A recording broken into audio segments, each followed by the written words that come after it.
Bonjour et bienvenue sur le podcast Macom par 3, votre dose hebdo de motivation et de conseils pour communiquer sans vous épuiser. Je suis Hélène Gazul et je suis experte en visibilité pour les solopreneurs. Il y a quelques années maintenant, j'ai quitté le salariat pour enfin créer le job qui correspond à mon équilibre de vie. L'occasion pour moi de constater qu'il ne suffit pas d'être expert dans son domaine pour être entrepreneur. Il faut être aussi comptable, commercial, informaticien, RH et évidemment communicant. Alors, j'ai choisi d'être la partenaire com des entrepreneurs multicasquettes que nous sommes tous. À travers ce podcast et mes accompagnements, je vous partage mes conseils et mon expérience pour vous aider à communiquer simplement sans vous épuiser. Mais plus que tout, mon objectif est que vous passiez à l'action. Les conseils inapplicables et les to-do list sans fin, très peu pour moi. Si vous aimez ce podcast, pensez à le partager autour de vous et à laisser 5 étoiles sur votre plateforme d'écoute préférée. Et pour ne rien manquer, pensez à vous abonner au podcast. En attendant, je vous souhaite une bonne écoute. Bonjour, ravie de te retrouver aujourd'hui pour un nouvel épisode. Et cet épisode, c'est un épisode bilan. J'en fais régulièrement pour partager avec toi mon expérience, mes pratiques, ce qui a réussi, ce qui n'a pas réussi, mes analyses pour que tu puisses t'inspirer ou en tout cas que tu puisses bénéficier de mon expérience tout simplement au quotidien. Alors du coup aujourd'hui j'avais envie de te parler du cahier de vacances que j'ai lancé au mois de juillet de cette année, donc l'année 2022 et que j'ai créé au mois de juin un peu sur un coup de tête. C'est vrai que je parle pas mal de cadeaux gratuits, de lead magnet pour faire grossir sa mailing list. Et donc je parle aussi régulièrement de bien choisir ce lead magnet. En fait, ce qui s'est passé pour la genèse de cette histoire de cahier de vacances, c'est que ça fait quelques temps que j'avais envie de créer un vrai cahier de vacances avec des exercices, de quoi progresser de façon ludique sur sa communication. J'avais bien envie de faire un truc un peu sympa, décontracté, mais en même temps avec des points clés, du travail vraiment spécifique pour que les vacances, il y ait un mélange de travail et puis de passer un bon moment. Et puis j'ai commencé à me dire, allez, je vais le faire. J'ai regardé un peu à quoi ressemblaient les cahiers de vacances adultes, les cahiers de vacances enfants. Puis est venue d'un seul coup la question de savoir est-ce que je le faisais imprimer ou est-ce que c'était un fichier à télécharger. Et puis si je le faisais imprimer, ce que j'avais très envie de faire, il fallait que je l'expédie. Donc ça voulait dire éventuellement des frais de port, etc. Là, c'est plus du tout mon métier, parce que moi, je ne sais pas du tout gérer les frais de port. Moi, je vends des services, donc c'était quelque chose qui devenait un petit peu plus contraignant d'un seul coup. Et puis évidemment, la gestion de stock, le coût aussi, parce qu'un cahier de vacances pour un enfant ou pour un adulte, c'est à peu près 10 euros.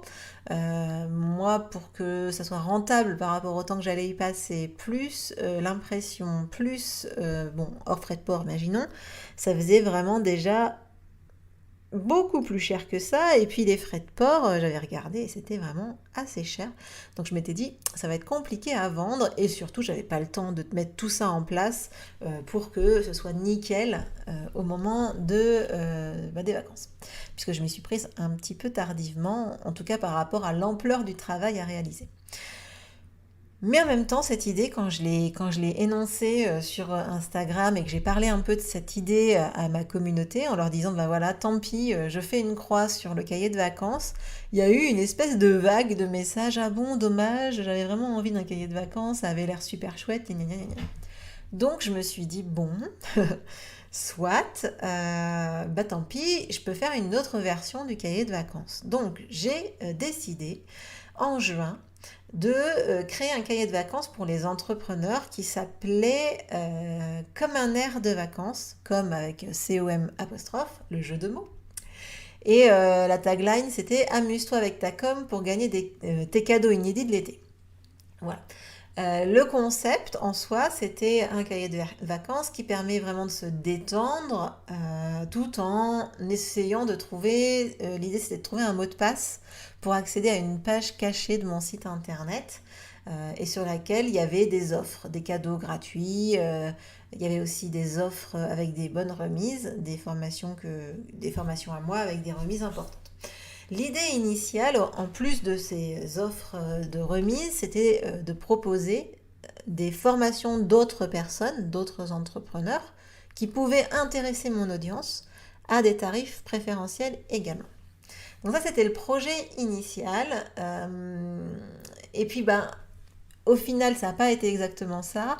Je te l'expliquerai un peu plus tard dans l'analyse, mais en gros, j'ai pas eu beaucoup d'offres connexes ou de tiers, j'ai vraiment eu que les miennes qui étaient donc sur cette page cachée du site internet. Alors la stratégie, pourquoi j'ai fait ce cahier de vacances? Quel était mon objectif avec ce cahier de vacances? Il y avait 3 objectifs. Le premier, c'était d'augmenter ma liste, le nombre d'inscrits à ma liste d'abonnés, à ma newsletter.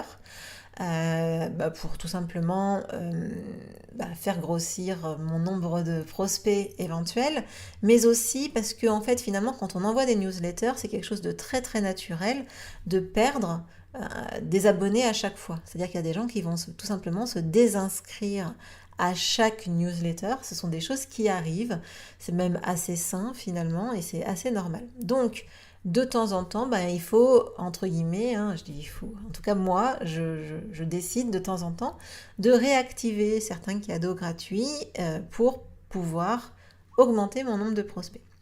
Ça, c'est le premier point. Le deuxième point, c'est que je m'étais dit, au moins, comme ça, je vais pouvoir vendre mes formations, mes petites formations en e-learning durant l'été, et puis donc forcément de générer du chiffre d'affaires pendant les vacances.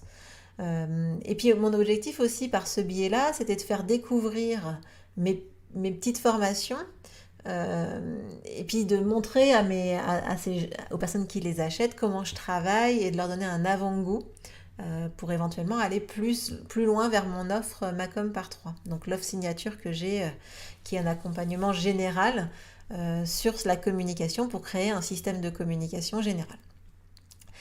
Et enfin, le troisième objectif, c'était de préparer mon lancement de septembre.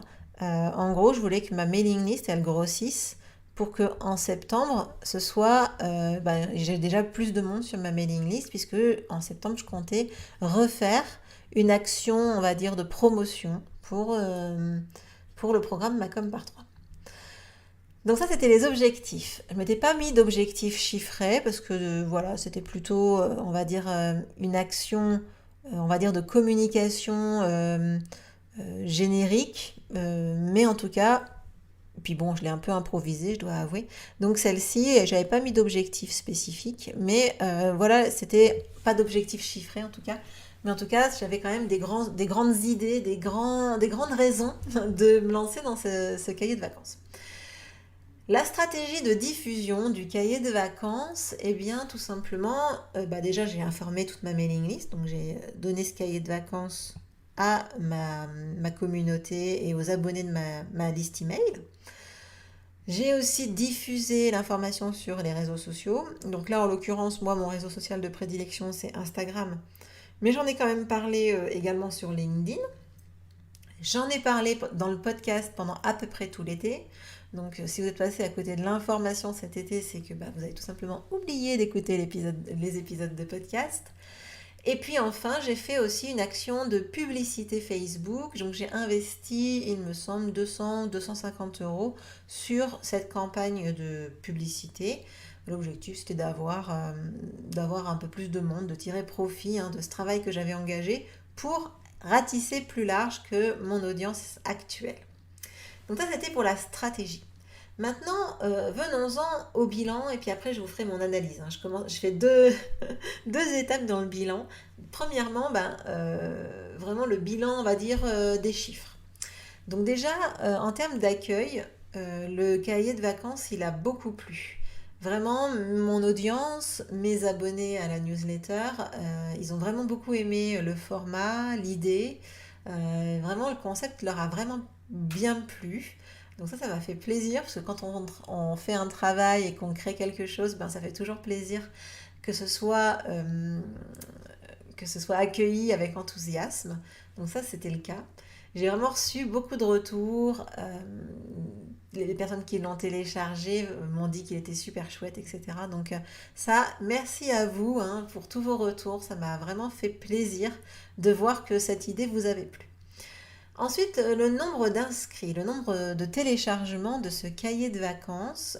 Tout simplement, j'ai fait 460 téléchargements du cahier de vacances. Enfin non, 460 personnes qui ont téléchargé le cahier de vacances en tout. Et il y en a eu un peu moins de 380, 378 qui l'ont téléchargé alors qu'ils n'étaient pas du tout abonnés à ma newsletter. Donc en gros, j'ai eu 378 nouveaux abonnés à ma newsletter. 3 mois après, il y en a un petit peu moins d'une trentaine qui se sont désabonnés depuis. Donc ça va, franchement, ce sont des résultats qui sont hyper intéressants et qui sont vraiment très bons. Donc on peut dire en tout cas que mon objectif d'augmenter le nombre d'abonnés à ma newsletter est largement rempli puisque j'ai augmenté. Alors moi je fais du tri hein, régulièrement dans ma newsletter, donc j'enlève les gens qui sont pas du tout actifs, etc.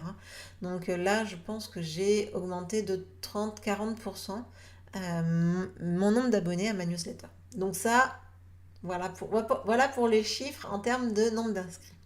Ensuite, il y avait les ventes des formations pendant l'été. Donc là, l'idée c'était donc que les personnes qui téléchargeaient, qui trouvaient le mot de passe, arrivent sur une page sur laquelle il y avait quand même des choses à acheter, avec des remises vraiment intéressantes. Donc là, j'ai vraiment fait très peu de ventes, donc très très peu de chiffre d'affaires. Donc là, je vais vous en dire un peu plus dans la partie analyse hein, sur ce que j'en retiens de cette entre guillemets, déconvenu échec ou de ce flop.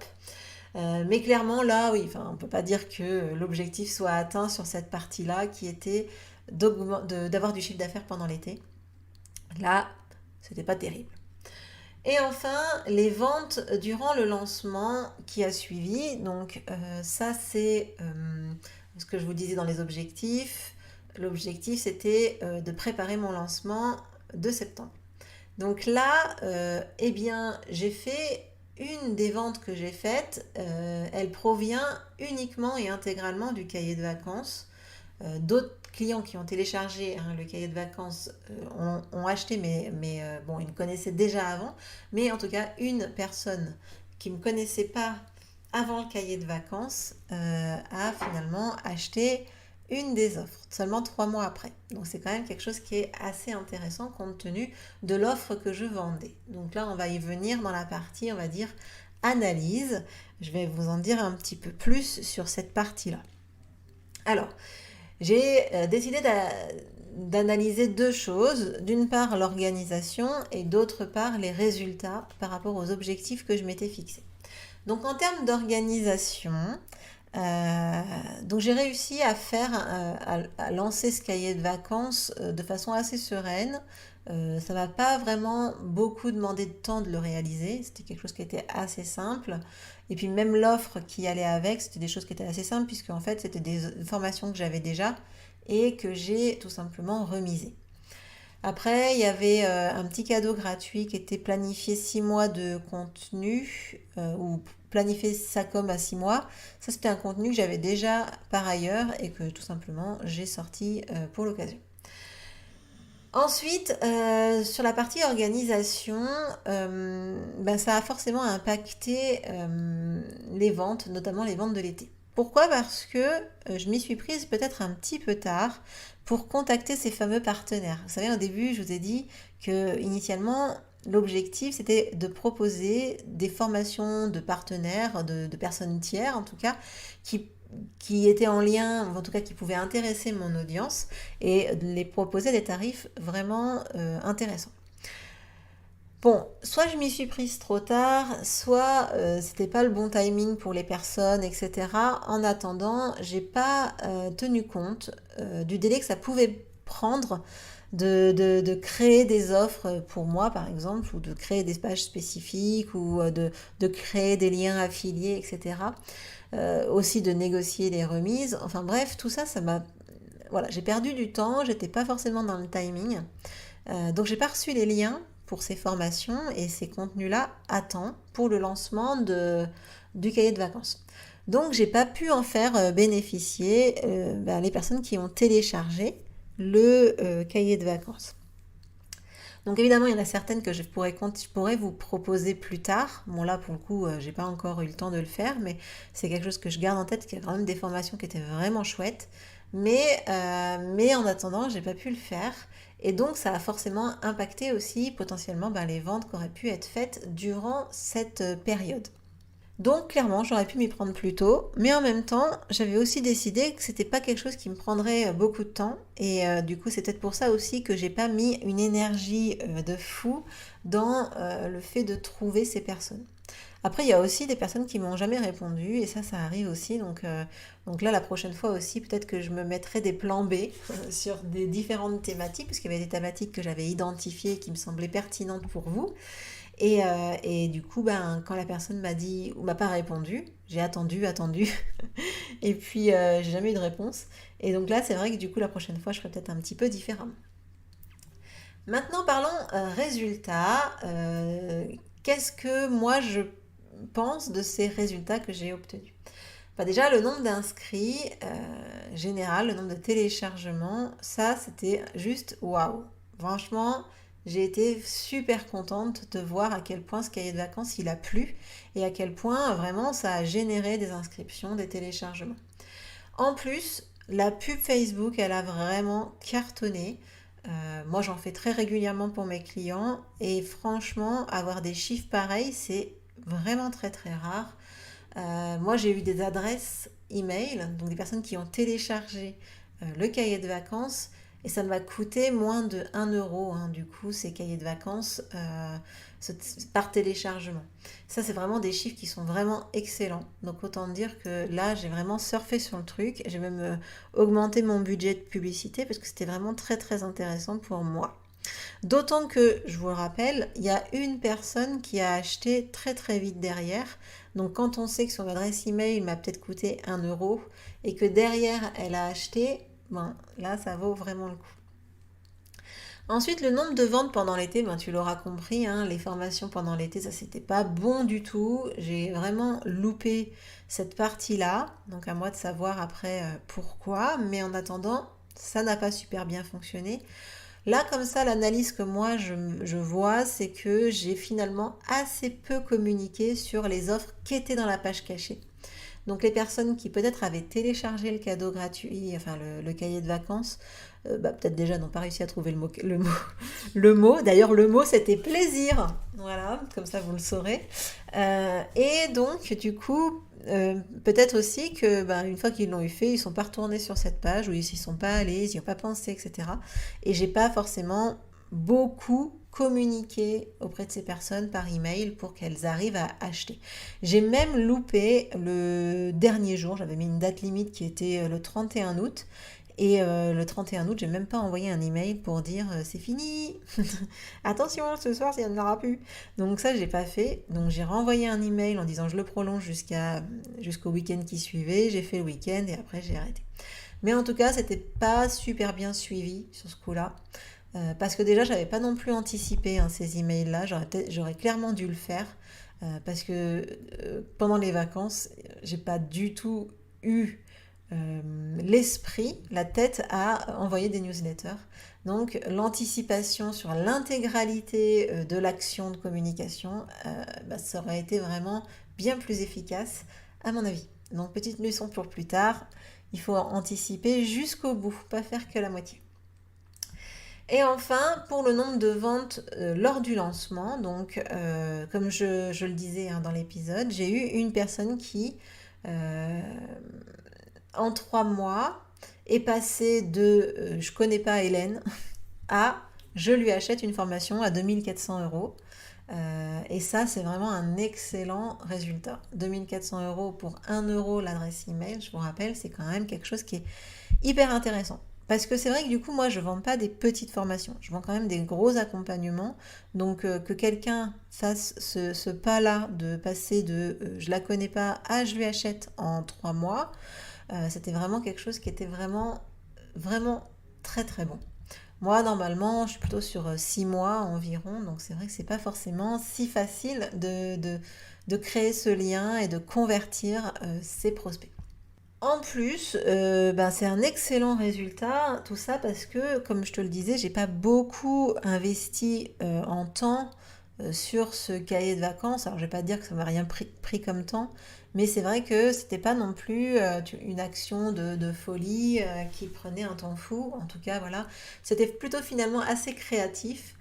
Et pour moi, qui suis assez créative, assez divertissant de créer ce cahier de vacances. Donc voilà, c'était plutôt un petit moment de détente que je me suis accordé. Alors, pour conclure, c'est un épisode où vraiment je fais un bilan général. Hein, il n'y a pas de secret et je vous dis vraiment tout. Donc, à première vue, personnellement, je trouve que les résultats du cahier de vacances sont assez mitigés. Mais c'est vraiment important de garder en tête que ben, les lead magnets, les cadeaux gratuits, hein, ils donnent rarement des résultats immédiats. Donc il faut vraiment profiter de la nouvelle relation, du fait d'avoir cette nouvelle personne dans sa mailing list pour créer le lien privilégié et ensuite vendre. Et c'est seulement en faisant l'intégralité de ce chemin que les personnes elles vont acheter chez vous. Donc en gros, il ne faut pas analyser les résultats de façon immédiate et laisser vraiment du temps à tout le système de communication de donner ses résultats. Donc chez moi, par exemple, le système de communication, c'est donc bah, évidemment le lead magnet, mais ensuite il y a les newsletters et ensuite il y a l'événement de conversion. Donc en septembre, c'était un challenge. Parfois c'est un webinaire, bref, ça change. Mais en tout cas, il faut laisser le temps à tout ce système de communication de faire son œuvre. Et en plus, voilà, quand ce sont des personnes qui viennent d'arriver, ben, peut-être que les newsletters, elle n'en a pas trop reçu encore, donc il faut lui laisser le temps. D'ailleurs, j'ai voulu vous faire l'épisode bilan du cahier de vacances avant, mais en fait, c'était pas possible parce que j'avais pas encore l'intégralité des résultats, j'avais pas finalisé le lancement, etc. Donc c'était important de vraiment aller jusqu'au bout. Parce que ce système de communication, c'est vraiment quand on le fait en entier que les résultats arrivent. Et d'ailleurs, si créer un système de communication, c'est quelque chose qui peut vous intéresser ou qui vous vous dites, bah oui, ça, ce serait vraiment chouette, sachez que c'est vraiment ça qu'on aborde dans le programme Macom par 3. Donc vous pouvez évidemment aller retrouver les informations sur ce programme dans les notes de l'épisode. Voilà pour cet épisode bilan, donc après 3 mois de cahier de vacances. J'espère que ce partage d'expérience vous aura plu. Si c'est le cas, pensez à me laisser un petit commentaire ou une note sur Apple Podcast, Spotify ou votre plateforme d'écoute préférée. Ça m'aide vraiment beaucoup, ça m'encourage aussi à créer du contenu continuellement pour vous. C'est vrai que tout ce contenu, je le crée parce que ça me plaît évidemment, mais aussi pour vous apporter un maximum de valeur. Et donc j'espère que tout ça, ça vous plaît. Sur ce, je te souhaite une très très bonne semaine et je te dis à la semaine prochaine pour le prochain épisode du podcast. Ciao!